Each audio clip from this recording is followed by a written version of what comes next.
Welcome to Stormwatch by Gray Noise Intelligence. Each week, we drop the latest info on what's happening at Gray Noise and Census, take a look at a roundup of important and timely cybersecurity topics, toss out some expert opinions, and drop the occasional conspiracy theory. Now, today, we'll be talking about VMware and their recent important CVEs, but then we're going to take a look back at about 10 years of critical product weaknesses and have an in-depth conversation about how hosed defenders likely are going to be moving forward pretty soon.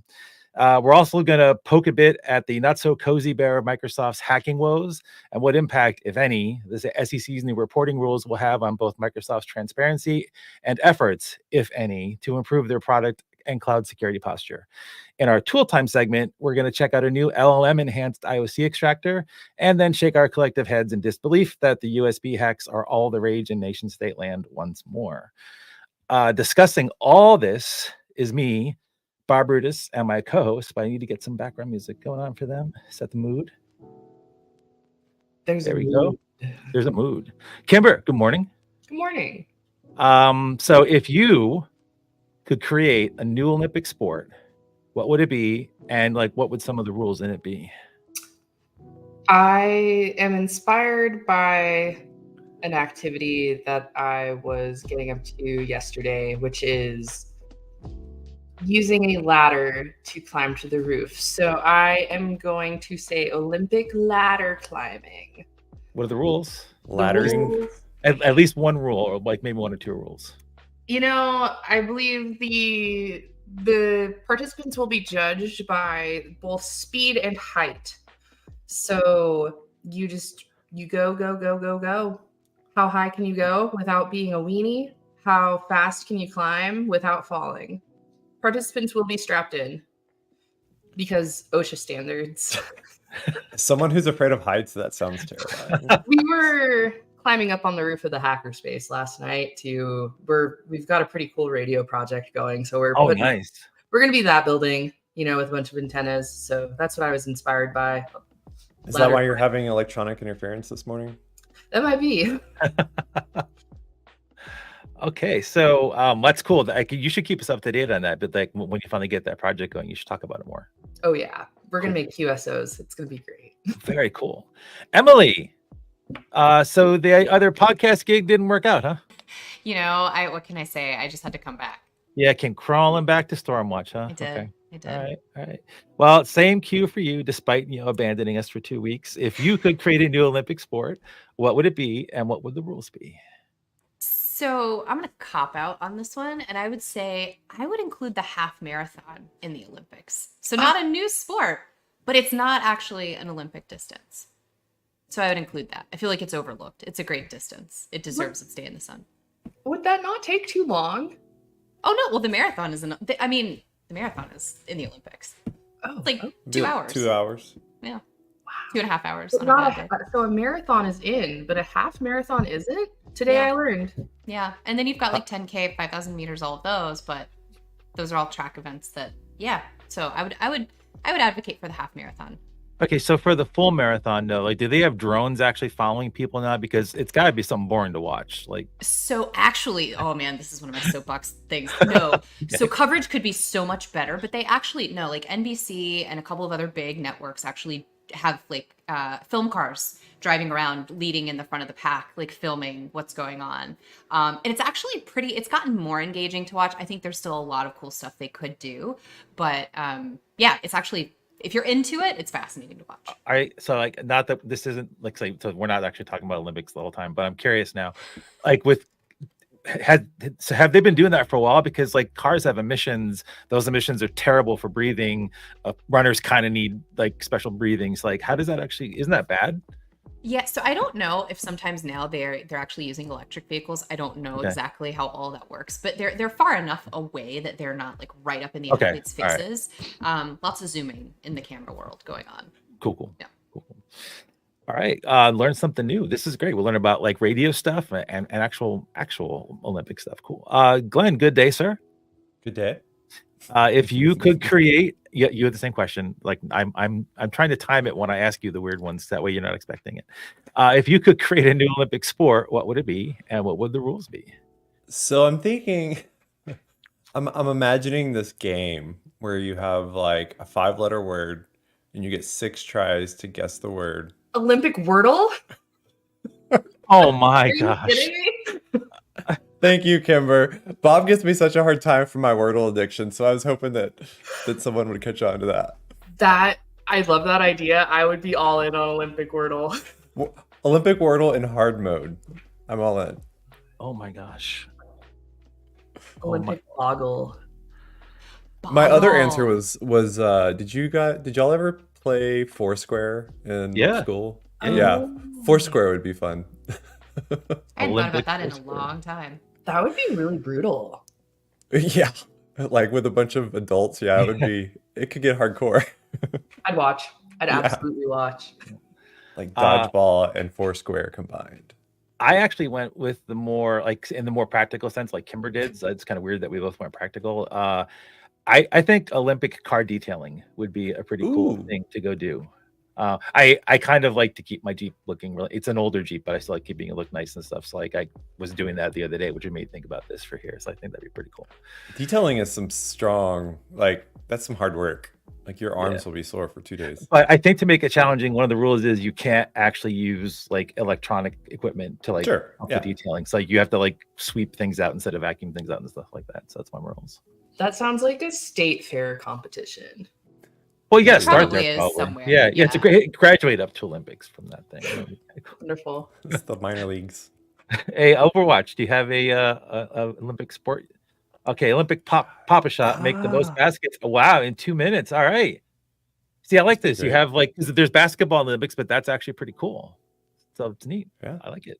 Well, All this right. was the levity we needed before getting into So the some of the horrible things we're actually getting horrible. into. Yeah. And the gold goes to the person with the most tickets at the end. There's no score, it's just the tickets. Just tickets. And you get cool prizes. So you can redeem them for like cool prizes. Yeah. So maybe you have, if you get enough tickets, you could actually get like the #1 band thing around your neck. Yeah. I don't know. All right. So if you're joining us live, please do not hesitate to heckle or provide your keen insights in the comment boxes on whatever the platform is you're using. Some epic engagement last week. Y'all were amazing. And please keep doing that. And for the folks that are listening offline, a special welcome to our podcast and on-demand listeners.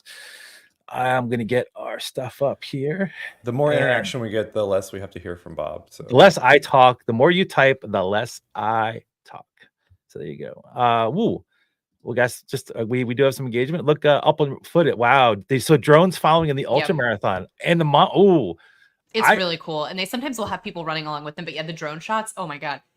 Beautiful. Really, really cool to see. All right, cool. I think I could actually watch that because especially in that the should be mountains. Apple's next screensaver. All right, so if you are watching offline, and even if you aren't, go to every platform and mash the like and subscribe buttons, leave a comment, share with your friends. We just want to help inform everybody, and you can tell us what you want us to cover too. So that'd be kind of cool. And I had no choice but to put this up, finding it all over the internets earlier this week. There's a meme up for the folks that aren't watching and didn't download the PDF. It's the consultant said we needed to spend more money on security, so we purchased Citrix, Okta, LastPass, Ivanti, FortiGate, et cetera, et cetera. So that's I read a story about this actual human. Harold. Is that his name? Yeah. Harold. Like, didn't his wife just like talk him into going to try out, and he got no money or something? That I don't Anyway. know, but he is a real. Anyway, I think his name is like Anders or anyway. Hide the Pain Harold. That's the meme that we're showing. Yeah, there's a kind of an interesting story about him. It's funny, but anyway, he had no idea what was happening. Clearly, I mean, he's famous now. So yeah. So we're going to start with what we're calling a cyber-side chat now. We've as you've heard, if you listened during the introductions, we're changing up the format a bit, and we are going to kick it into VMware because VMware is a big topic, and because it is a topic about hacking and about CVEs. We're gonna for secure because the hack is on. Had no choice. So poor VMware, it keeps getting pounded. And this most recent one has been pretty fun. Interestingly enough, this is not something that Grey Noise is going to see yet. We have new honeypot projects coming that maybe down the line we will see it. depending on what we're doing. But right now we don't. And even though Emily can scan the entire internet and find these things, like it's not, these are more client-sidey things. So it's not really something that we're going to see there. So there's about 4 CVEs. They impact ESXi down to CloudFormation, Fusion Workstation. And the first 2 are critical use after free weaknesses in the XHCI and UHCI USB controllers. There is an accidental USB through line through today's episode, which is so odd, but it's kind of cool. And if a malicious actor with local admin privileges can execute code as the virtual machine's VMX process running on the host. But if you combine it with some other things, you could just pop out of the sandbox, get on the host escape. Great. Why would we want to make, these kind of things secure or anything? The other 2, out of band write weakness privilege is to escape the sandbox again, and information disclosure. So not great stuff to have locally. Attackers get in organizations all the time. It isn't great. So we're gonna briefly kick out of this and go back to the peanut gallery review for a second. Could you help me with that, because I have no idea what I'm doing. If I just do that, it goes back, doesn't it? There we go. Look at that. So what's just real quick takes from all of you on these most recent ones. Again, we're not going to really see them, but I mean, come on, it's 2024. Out of band rights, privilege escapes, like the sandbox escapes. Come on, seriously. No hot takes for VMware? I was hoping Emily was going to go first because of her astute observation before we went on the show, which is just kind of like the repetition of reading the stories. Like, we were just having a quick chat about this. Yeah, here it is. We were just having a quick chat about this, and we got confused. Like, wait, is this the 2023 version or the 2024 version? No, let's check the CVEs. But it's the same thing, but different year. And yeah. So we have up now. What we have up now is two browser tabs, side by side with a headline from last year and a headline from this year showing critical patches released for end-of-life products in VMware. It's always great that they have to do that because people don't upgrade or can't afford to upgrade. And the headlines are almost exactly the same, and they're kind of almost exactly the same volumes. I'm sorry, Emily, go for it. No, I was just gonna point out that we're looking at almost essentially the same headline, 6 months apart. One from late last, one from October, and one from a couple days ago. And as far as not being able to see things, I actually did look, because we unfortunately can see some ESXi servers. I didn't get down into the versions, but there are 80,000 of those hanging out around on the internet. There's a lot. Wow. There's also over 100 that are still, I don't know if folks remember that ransomware campaign that went after ESXi around this time last year. There's still over 100 of those that are just hanging out with the ransom notes on them. Oh, wow. Oh, that's really interesting. Yeah. With the ransom notes just still on there. waiting Presumably for they're someone still to pay? popped. Yeah. So it kind of brings up this, I don't know, I was thinking about this morning, and I'm about to go real off the rails here, but I don't know if folks are familiar with the dead internet theory. Oh, yeah. Dude, yeah. Okay. Go. Okay. All right. So the idea being that most of the internet at this point is just bots and non-organic activity.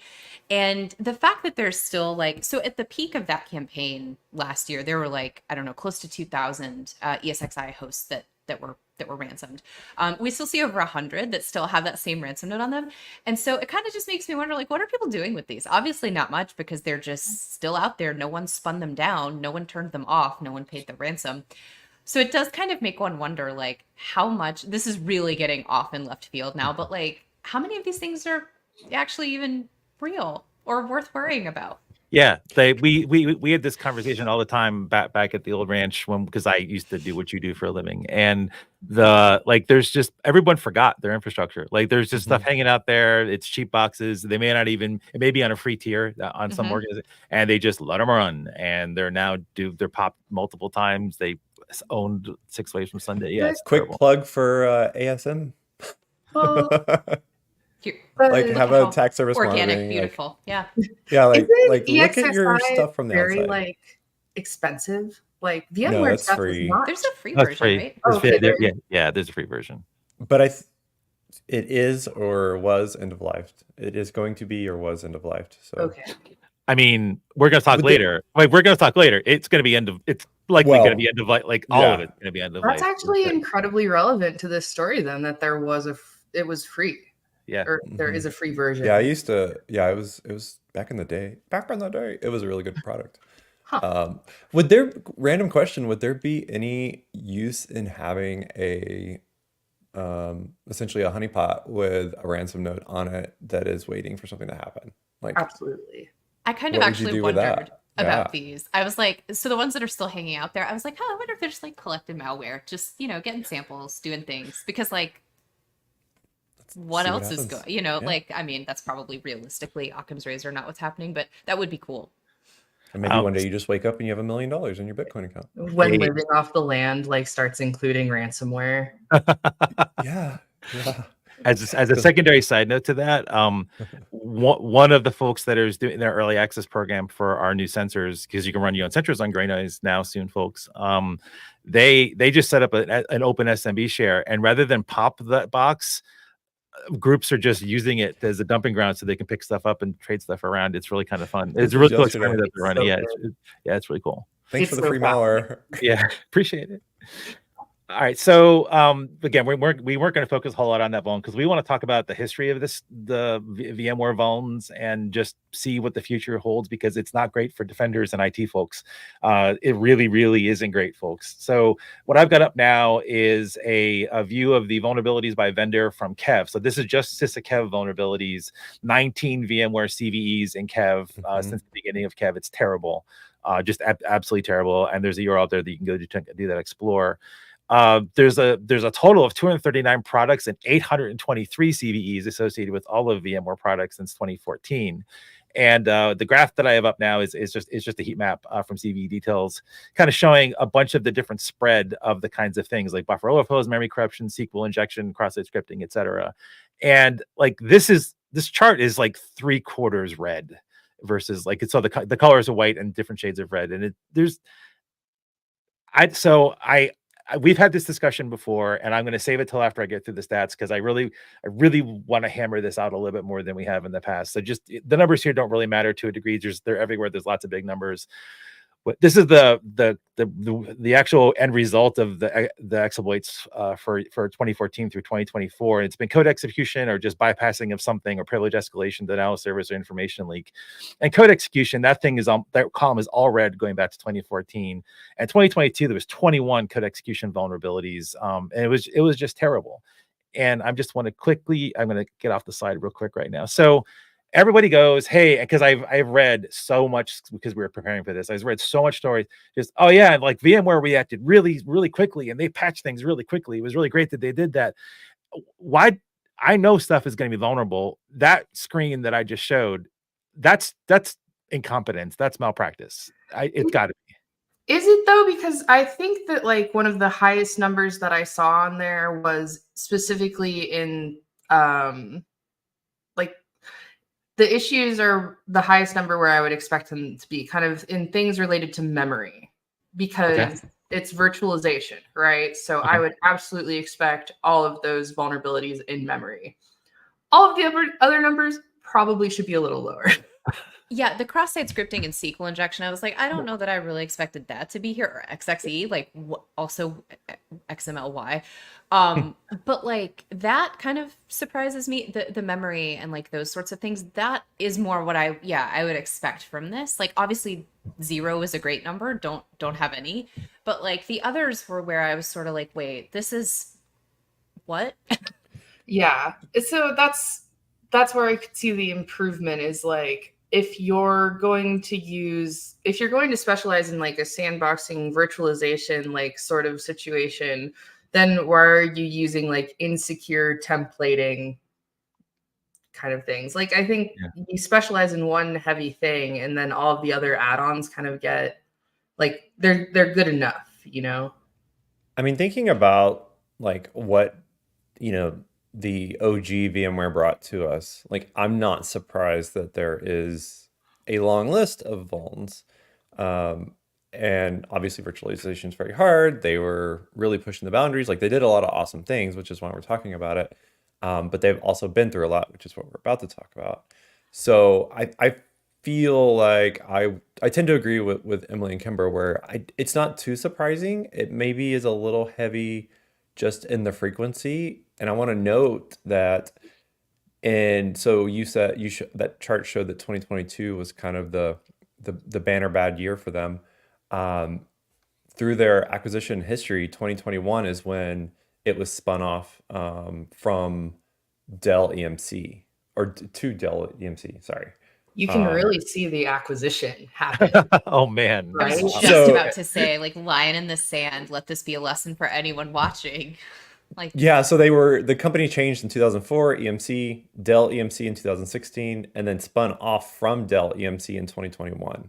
Yeah, So- there you go. Yeah, so just for everyone, like Oh, even though the Vulns go nice. back to even though the Vulns go back to 2014 and CV details, VMware was founded in 1998. Actually, they came out of academia. It was one of those cool success stories back in the day when the internet wasn't so horrible. 98. The first version of VMware Workstation was out in 1999. I remember that. I feel really good. that's wild to think yeah. about also. They were acquired by EMC in 2004, and then Dell bought EMC in 2016, and then they got spun off in 2021, and then Broadcom acquired them in 2023. They paid $69 billion for this piece of garbage. Anyway, so Can we know really quick, what was VMware Workstation in 1999 like? wow. What did it do?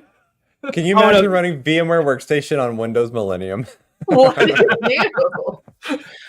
No, it was actually pretty cool because you could actually run multiple copies of Windows, like back in the day. That's what you had to do, I mean, or Linux or whatever. You could actually run multiple. There's the first time you could really do that easily with a decent GUI. Like there was lower level tools to do things like that before on Linux, but this was the first really accessible tool on Windows for people to do this kind of work, and it was pretty cool. It was all the rage, all the places. It actually allowed a bunch of us who were who hated Windows but were forced to use them in a corporate environment to be able to use Linux in a corporate environment too, most of the time without IT realizing that's what we were doing. I had no idea that's when that started. 1999. Yeah. People have been skirting the rules forever. Oh yeah. You could even have two Windows boxes running on Windows Millennium, both connected to a dial-up modem. Why would you? Guys, I'm feeling like a baby right now. I feel like such a baby. You are All a right. baby. You could run All right. computers on computers when I was 10? What? So we went through that boring history of timeline thingy because this last spinoff to Broadcom is not great. They are right now. So they did some really dumb things in the past couple months. They changed the way that you buy VMware. It's like you now rent VMware. It's a subscription model, which ticked off a whole lot of people. They're removing a lot of VMware products to try to streamline their offerings, quote unquote. And there's a lot of rampant rumors right now, and I think it's more than just rumors, that they're looking to sell them off. Like, please take this thing off our hands. They bought VMware to ostensibly make their cloud stuff better, and I think they realized that after Dell got them, they were garbage, and like now they have but this $69 billion garbage thing. They're not going to get $69 billion for this thing. I'm sorry that I said million before. So the couple problems with this, and one thing I wanted to get to tease from you folks is, so if it's in a really tenuous state, I don't know if there's been a mass exodus at VMware or there is going to be one. They're There's gonna been a lot of downsizing. Yeah, and like they've already done some downsizing. They're gonna get rid of it in some way, shape, or form. How screwed are defenders and IT teams? Because you know what, I'm not even going to separate those two. IT teams are defenders too. So how screwed are defenders as a result of this? Like, how long is it going to be before this becomes a complete abandonware? You have no choice but to migrate off. You have how long is it going to take you to do that? How many more vulns are going to be found and not patched? Like, how dire is this situation for defenders? The situation being VMware becoming abandonware. Yeah. Mhm. Well, I mean, if those ransom hosts that are still hanging around are any indication, like a lot of it already is kind of abandoned. So, but from the other side. So I mean, Right. it's VMware, like, it's interesting because it became such a staple of organization. Like, so many organizations were able to revamp their entire operations, gain cost efficiencies by running, basically, running 4 or 5 different services on one server, decreasing hardware costs, blah, blah, blah. So it was such a great story and so helpful and impactful positively for so many organizations, to where now there are orgs that are, 100% bought in, living in that ecosystem, who are looking at a product that is laying off employees. Employees are leaving because it's not like a great place to be right now. which means there's less institutional knowledge to fix the bugs that are found, which means it's going to take longer to fix the bugs that are found and addressed. So this is all just like compounding, and that's going to create, you know, a very tumultuous oh my gosh, I can't talk today. A bad environment where folks aren't going to want to buy or renew their subscriptions and look elsewhere, which if you scroll Reddit, like MSP thread and Reddit is always interesting because you see what folks are dealing with constantly. Like people are leaving. So now they're going to have less money to do these things. So like this is really snowballing into if you're fully bought and baked into VMware in your organization, it's really worth taking the time to see what the alternatives are, what they look like, and how you might need to go to that.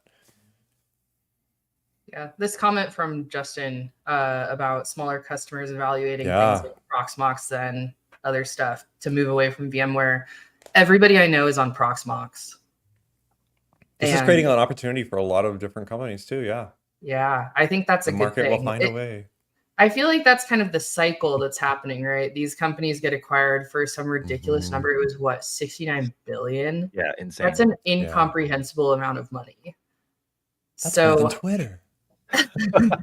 right? Like, the same thing's happening with Splunk. Like, Mhm. that acquisition and the licensing thing that's happening with Splunk, where people just can't afford it anymore.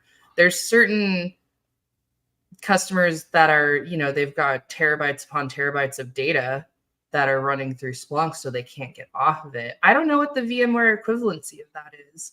Like, just the amount of hosts that you have doesn't seem like the right metric to measure for like how locked into the VMware system somebody is. I wonder if it's how spread across the organization it is, like different use cases, like how many things depend on it Yeah. beyond just It was sheer numbers. I also found an article that I believe it was a Forrester article, but it was basically talking about how Broadcom has a playbook, and it is, you know, acquire a company. It is, of course, layoffs. It is reduction in support, which, you know, leads to disgruntled customers and less quality of product.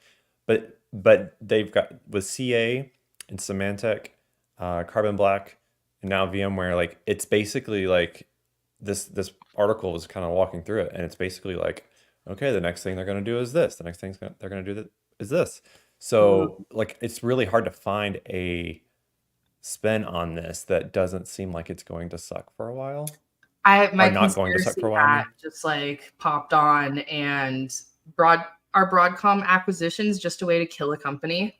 Oh, But why? ouch. To bring rise to new industry. It's But the circle someone's of money life. is doing that. It's right? like burn the forest down so a new forest can grow out of the ashes or something like that. Yeah. That's I a don't nice know. analogy. All right. So now I have a more challenging question to each of you, which is defenders in a very tenuous, purchasing managers are too, but the heck with them for right now. Defenders in a really tenuous position. Any advice to them? I mean, it's like, and we can joke, but any practical advice to them on what they could be doing to shore up things a bit more than they might be doing now in the event that this is going to happen? Like, do you have any words of comfort for them that they could do proactively to not become a victim after the fact once this happens?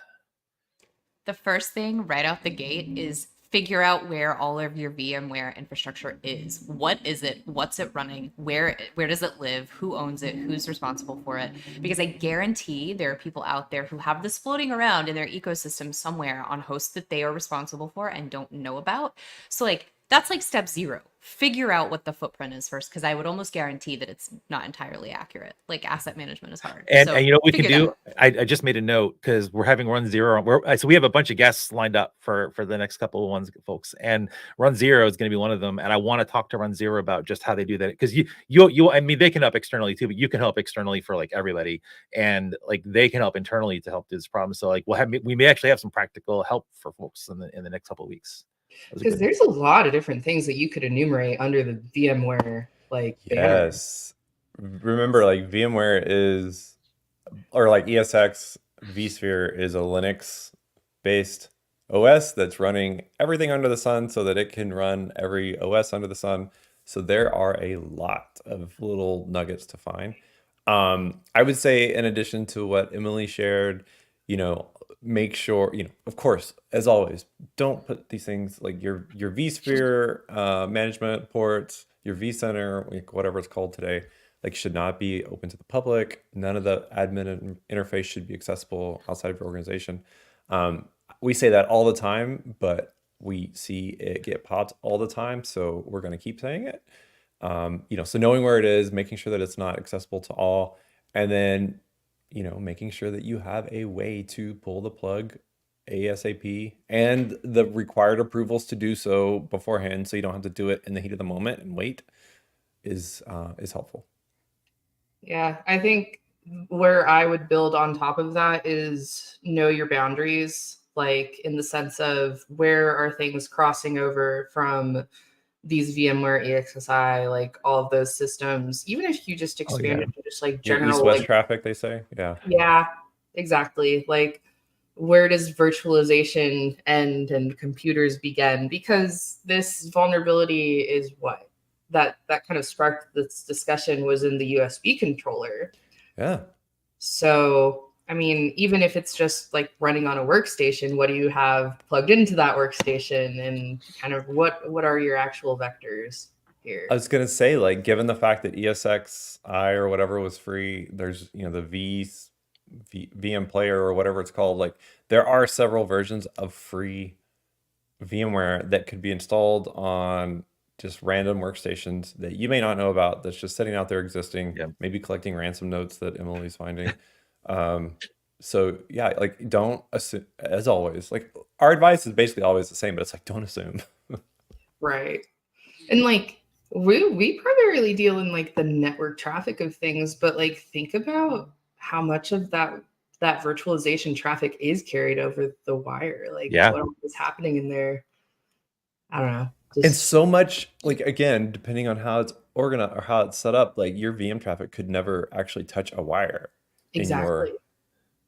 So it would never get intercepted by a security control. So like, think through that architecture completely, because if you don't have a control that's not touching, like if your control's on the wire but your VM are not touching the wire, then me remembering that like I had a whole virtualized network set up at one job.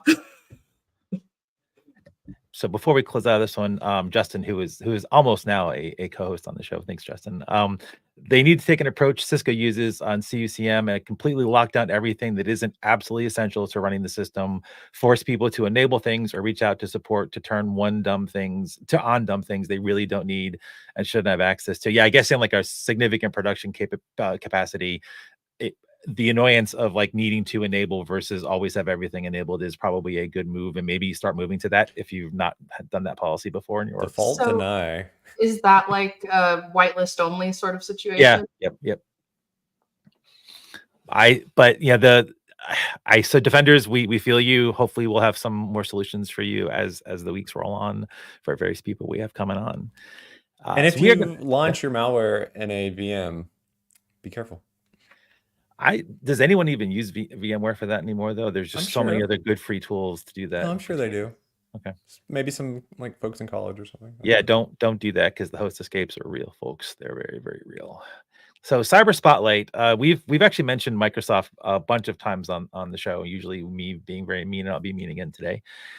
This is actually going back to the story that we've already covered once before, but it's a kind of a new take on it. So the Record's got a great piece up on the fact that Russians are using stolen information to breach company systems, and we did touch on this the other week. But Microsoft has had to do a bit more of a disclosure thanks to the SEC. So we're going to keep coming back to this touch point, not just for Microsoft, but for other organizations as we move throughout the years. As long as there are public companies, I still think this is going to cause a lot of companies to not go public and a bunch of public companies to actually go private. And in this case, Microsoft had to update a disclosure they did in January to include the blog post that they just put out. They basically just said in here, like, the core piece of it is that a threat actor used and continues to use information it obtained to gain or attempt to gain unauthorized access to some of the company's source code, repositories, and internal systems. And what I think is really fun, that's a scare quotes, it continues to use information it obtained. So like they're actively observing maybe after the fact, like attempts to get into their systems. And they've done the usual. We have increased our security investments, cross enterprise coordination and mobilization, and have enhanced our ability to defend ourselves and secure and harden our environment against this advanced persistent threat. And you got to keep doing a lot more like blathering about that out there. So like, of course, it's Patch Tuesday today, so we're gonna find out there's a whole bunch of other broken stuff in Microsoft that they'd never bothered to fix before someone told them to go fix it, and there's going to be another Azure bug in the next whatever because they don't care anymore. So it's like a lot of lip service on there, and so I guess what I wanted to tease out of this one is they only did this extra bit of information that the record did a story about because of the SEC ruling. And there was one thing that was part of the SEC ruling, which is, we did this because we sort of have to, but we don't think it's going to be material. And that really is the bar for having to file like one of those section 1.05 addendums. And so is Microsoft too big to have a hack in one little area that affects other people and not them? Are they going to be able to use that to get out of actually putting breach notifications in the SEC reports? Like, is this basically just a Potemkin village for the largest organizations out there, just whitewashing over everything they've done before? Are you saying that by restate that question? Because I think so. Yeah, I'll do it again. So a lot of like there's 3,500 public companies, right, on that are under the SEC rule mandates. Most of them are huge, and right. if you have a breach of some kind, now there's a bunch of orgs that like we saw from last year, like, oh yeah, we got hit. It actually hit our systems and like we were impacted by this.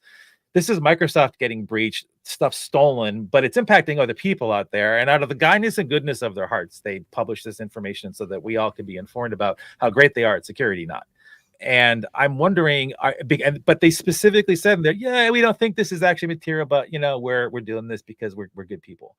And like, are they going to be bound by the SEC rules to have to talk about when they are breached? Because they've only really had to do it when, like, I think other companies have said, oh yeah, they told us that we were breached and we're going to tell the whole world about this if you don't actually tell the whole world about this. So for the not policy wonks in the room, can you explain what you mean by the material part? Like, cool. So a company has to determine materiality if it's going to impact the business in a certain percentage of way. Like, so there's like, I don't know what the actual percentage definition of materiality is, but it's got to eat away at a chunk of revenue, or it's got to disable a chunk of their ability to produce something, like a significant portion of it that it is impactful. So as an example, if we go all the way back to like the WannaCry area where I forget the name of the aluminum company, but they got ransomware, their entire production line shut down. That was a material breach because they couldn't. And so that's why it's a Sec 8K filing. Yeah, material being like tangible, like real impact. Well, because that impacts their profits, gains, etc. It goes back to the money of it all. It goes back to the shareholders, basically. Yeah. So the shareholders need to know that it's like something's happened. Yeah, this is an interesting one to me because I see the link between like these are. I mean, this is a threat intel-y brain thing, but it's like, well, this is the Russians. This is kind of an escalation. This is kind of relevant to the general like global situation. So I think it would have come out anyways, but it's interesting that it falls under this like SEC thing because I don't really understand the point in which it becomes that filing, I guess. So on that note, I kind of went down. I attended a webinar a week or two ago that was focused on this, trying to understand it more for the like CISOs and the SEC, AK, whatever mandate. And it was, well, one, it was really boring, which probably is the point of all like type of policy things. I'm the harsh one. I'm the mean one. You're not. Well, I'm just saying, like I'm trying, but what I gathered from it in this webinar of lawyers is there's still so much there's a lack of clarity on what that mandate still means. Like it's still untested, unproven. It's just not really fully understood. So I'm not crazy for being incredibly confused by this whole thing. No. Okay. And so one of the things though that stuck with me, and I hope I'm not saying this or remembering this wrong, but one of the things that stuck with me is something to the effect of, I think the mandate says you have 4 days, I think it's 4 days, 4 days from the time that you learn that it may be material. So the learn from is kind of the key that a lot of people were a lot of the attorneys were pointing at. So it's not necessarily like 4 days from, the incident or the unauthorized intrusion. It's 4 days from the moment that you discover it and you look into it and you're like, oh yeah, this is bad. Or, the Clorox assembly line shut down or whatever. Like it's 4 days from when you learn that it may be material. And so then the next step is there's not a good understanding of the material and where material and cyber interact. So Kimber, no, you're not crazy. I think it's still trying to be fully figured out, probably through, it getting enforced and going through trials or whatever. That's a really So we just don't know a interesting- lot. Like that stipulation of finding out that, okay, it's had like a significant financial impact, or I guess like any financial impact that is related to the production of offering a service or a product or things along those lines. Like not necessarily people getting paid, like employees It's getting basically anything that's going to affect stock price, essentially. So if, I'm probably saying something wrong here, but generally speaking, like it's if your shareholders would be upset about this and sell your stock, then they have a right to know. I think that's probably the best way to think about it. If shareholders would be upset. I was Yeah. just about to say, I think that's that's like the Cliff's Notes of this. Yeah. Is like, Yeah. would they be mad? Then yes. It's a shortcut for that. If you get breached by the Russians, it's extremely bad press. Yep.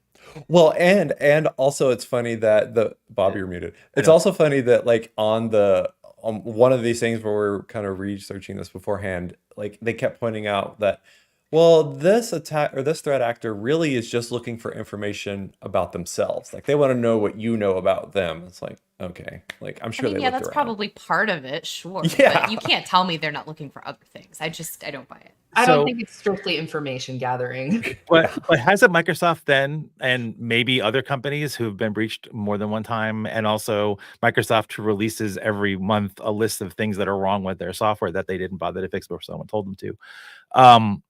Haven't they just made it so be that nobody cares if they have things happen to them? Like their stock price isn't going to take a hit because they had a Cozy Bear breach, and their software sucks and it's constantly insecure. So like they don't care about that either. Yeah, So but that's is just it ever like your material? opinion, man. But no, but there's actual research. So like there's research and I cannot actually cite the references off the top of my head, but like that shows that like security incidents don't actually long-term impact Right. a company's stock price. Like no one cares. We have a very short memory. So like even if it did, like I'm also Give it not 3 surprised days. that it does. Yeah, exactly. Well, I think this is more like my brain goes to they're kind of capitalizing off of a thing here where if there's a significant financial loss potential down the road, Right. they get a benefit of having filed this form. Yeah, it's almost Yeah. like by doing some of these disclosures, it's almost like a brag reel where they're able to say, oh, we were, like the US government was using our services and there was an incident. So like the incident is not the point. The point is, hey, we have this really big customer and client, So I don't know. Yeah. And the cause of these breaches too is also concerning. I know that we're kind of getting slow on time, but like Microsoft is getting breached in some of these cases because they're not following their own guidelines that they ask all of us to do every day, like multi-factor authentication or separate your test environments. That's because they asked Copilot to do the security configuration. So yeah, So, well, I also did see. I know. We probably need to like move It's on, okay. but I did see something that was a very interesting thought. I think it was LinkedIn or Twitter, one of the not Twitter, Mastodon.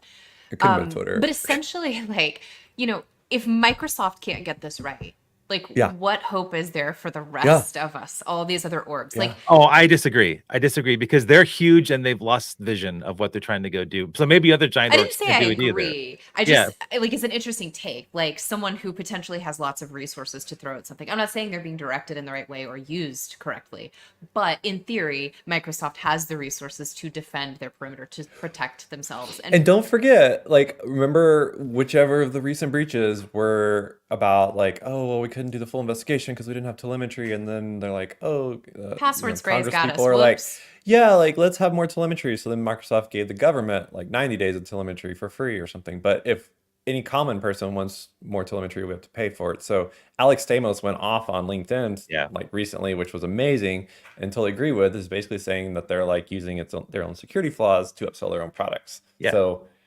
here we go. There's a common thread. Their stock would go up because of the breach, because then more people would buy the defender and logging to It protect all against goes the back breach. to money. Follow Yep. the money. All right. Speaking of money, if you want to give some to OpenAI as part of your threat hunting, we are not spending any time on this now. 45 minutes the episode will be. He said, "Yes, that's funny." So there's a cool little tool that I just saw the other day. It's by Referef on GitHub, and it's AIO. He seems to really like to jam lowercase letters together. AIO CRIOC, which basically uses LLM, and so it uses Tesseract, which is an OCR framework, and LLMs to extract IOCs out of documents that you just can't easily extract stuff out of. I actually did a really quick test on this for some just image-based things that I had, and it does a really fine job. It's slow. I don't have cool GPUs like all you cool cats out there, so it's a little slower for me for some of the things. But it works really pretty well. Take a look at that. But more importantly, take a look at James's own personal website. James is a bit of a honeypot aficionado. I that's why I watch his repo, and lots of cool honeypot experiments in there. Just a cool website to begin. There's lots of really cool IOC related information in there, and other threat intel information on there. We got links to it in the show notes. We have links to it in the site if you're watching right now. And this is just check them out. It's really cool. It's a neat tool to help defenders out, and it's always. And you'll also give OpenAI some money too, depending on who you're running for. So just for funsies, this is we're doing this for Kimber and it's also the through line to the show. And again, unintentionally, USBs. Kimber, why are we going back to USBs? Why? Because it's the natural cycle of life. Everything returns to analog. I mean, that's my best. Can we get malware on a vinyl that's being played through a USB drive on your computer? That'd be pretty cool. We're going back to it because users really do plug in USB drives. Oh yeah, let's show them. Very reliable. So our intrepid co-host found a paper by her boss from a few years ago that users really do plug in USB drives that they find, because of course they do. Because if they work, you get to use them right for your own stuff. You get the free USB drive. Well, no, nobody uses them anymore, so you have to plug it in to find out what's on it. What vintage is on this? And it turns out, so this is from like 2015, I think, but it turns out that at least from this paper, it sounds like people plug them in because they want to find who they belong to and give them back, which I think is just very, which I mean, self-report, but hey, I like to believe that. Oh, I'm definitely plugging it in because I want to see what's on it and see if there's any secrets on it. Yeah, I mean, I've got a whole separate computer just for that. I'm plugging it in. Yeah. And actually, Kimber, you did exchange USB drives at the con. You did. Get stuff, so like people do still drop stuff on USB. So I just plug mine into VMware. I don't have to worry about it. The Synchronet is real.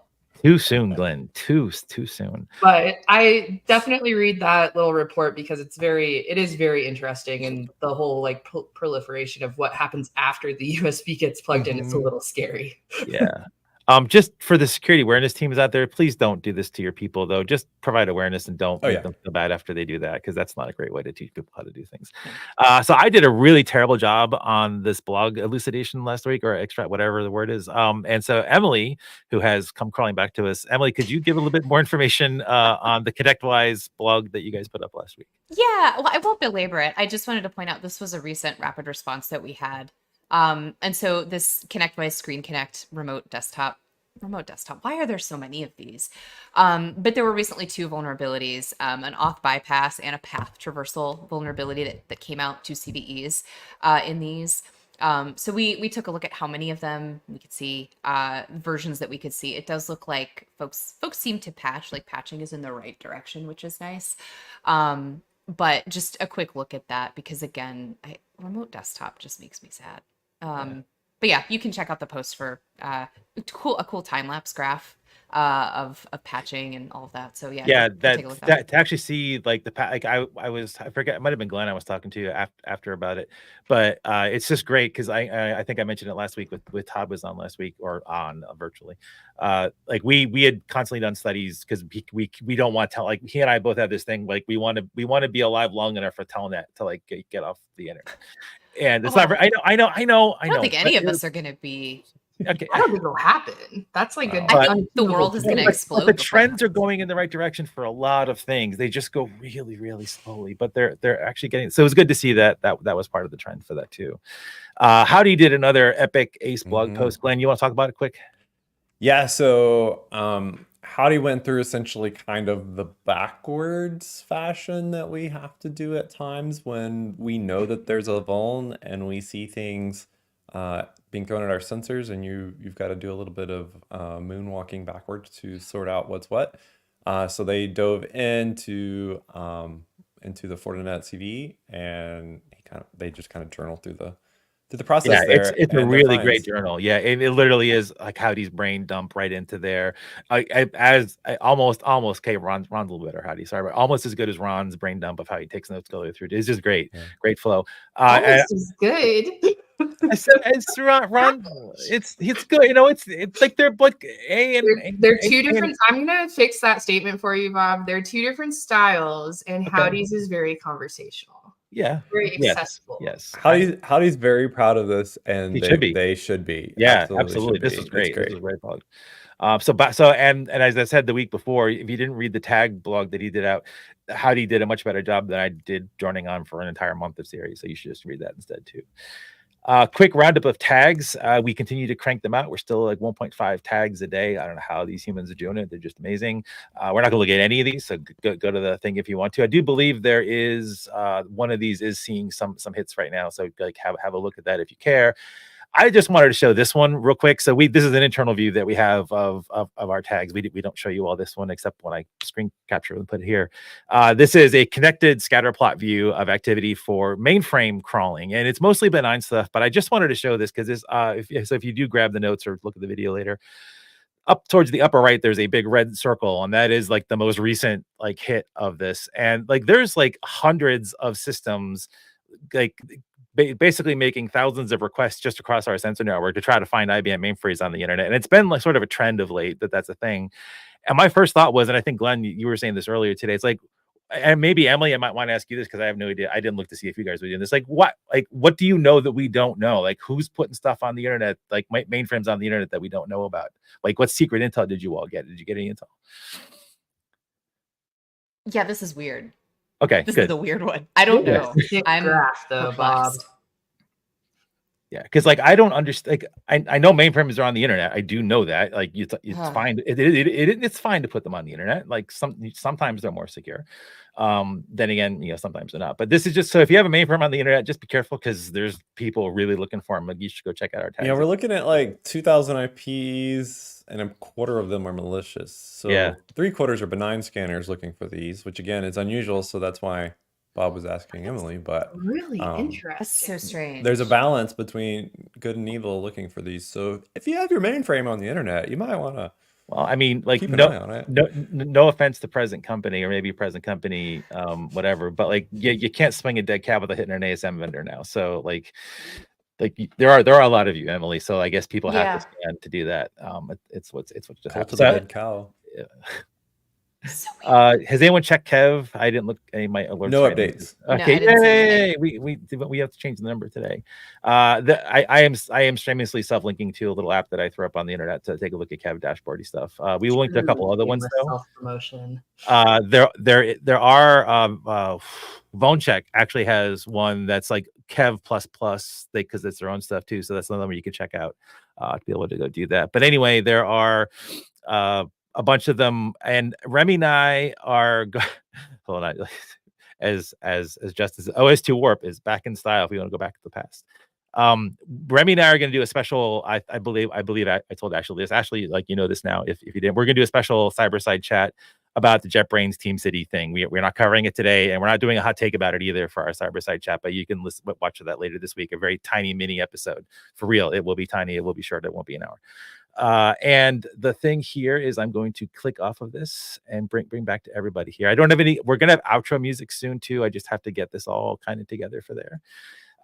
So we are going to end this with, and I need to get my question up because I totally forgot what it actually was. There we go. Where is?